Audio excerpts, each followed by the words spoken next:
کہ آج اگر ہمیں تبلیغ کرنی ہو تو ان آیت مبارکہ سے ہمیں کیا سبق حاصل ملتا ہے؟ بہت اچھا سوال کیا آپ نے، اور اصل میں حقیقت بھی یہ کہ آج کی جو ہمارا درس قرآن تھا اس میں یہ ہمیں سیکھنا ہے، چونکہ تبلیغ دین کا فریضہ قیامت تک ادا کیا جاتا رہے گا، اور قیامت تک جو پیراڈائم ہے، یعنی تبلیغ کرنے کا جو انداز ہے، جو منہج ہے، وہ اس وقت کی گراؤنڈ ریئلٹیز کو دیکھ کر ہمیں اختیار کرنا پڑتا ہے۔ لیکن یہاں جو اسلوب رسول اللہ صلی اللہ علیہ وسلم نے عطا فرمایا ہے نا، وہ بڑا شاندار اسلوب ہے۔ آپ وہ سمجھے وہ یونیورسل منہج ہے، یعنی ایک ایسا طریقہ ہے جو تمام عالم کے اندر اور تمام اوقات کے اندر اور تمام کیفیات کے اندر اپلائی ہو سکتا ہے۔ اور وہ کیا ہے کہ جو مخالف ہے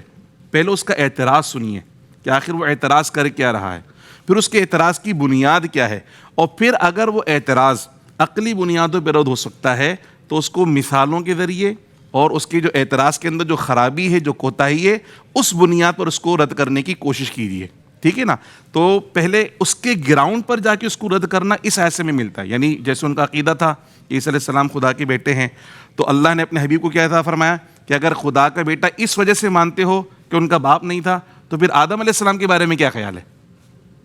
تو یہ جو طریقہ ہے اس کو ہم کہتے ہیں لاجک، کہ ان کا جو دعویٰ ہے اس میں فیلیسیز نکالنا، اس دعوے کے اندر غلطیاں نکالنا کہ تمہارا دعوے کی بنیاد ہی غلط ہے، اور اگر بنیاد غلط ہے تو دعویٰ خود بخود ختم ہو جائے گا۔ تو ہر زمانے میں وہ افراد جو اسلام کو نہیں مانتے، جو قرآن کی اوتھینٹسٹی کو نہیں مانتے، میں انہیں کتنی حدیثیں سنا دوں اور کتنی آیتیں سنا دوں، بولیں گے ہم تو مانتے ہی نہیں ہیں۔ تو مجھے اگر ان کو تبلیغ کرنی ہے اور وہاں دین کو اگر مجھے سمجھانا ہے تو ان کے گراؤنڈ پر جا کر مجھے ان کو سمجھانا پڑے گا، اور ان کے دعوے کا رد ان کی دلیل کی کمزوری کے ساتھ مجھے نکالنا پڑے گا۔ یہ ہمیں اس کی تعلیمات، ان آیت مبارکہ کی تعلیمات میں روشنی میں یہ تعلیمات ہمیں ملتی ہیں۔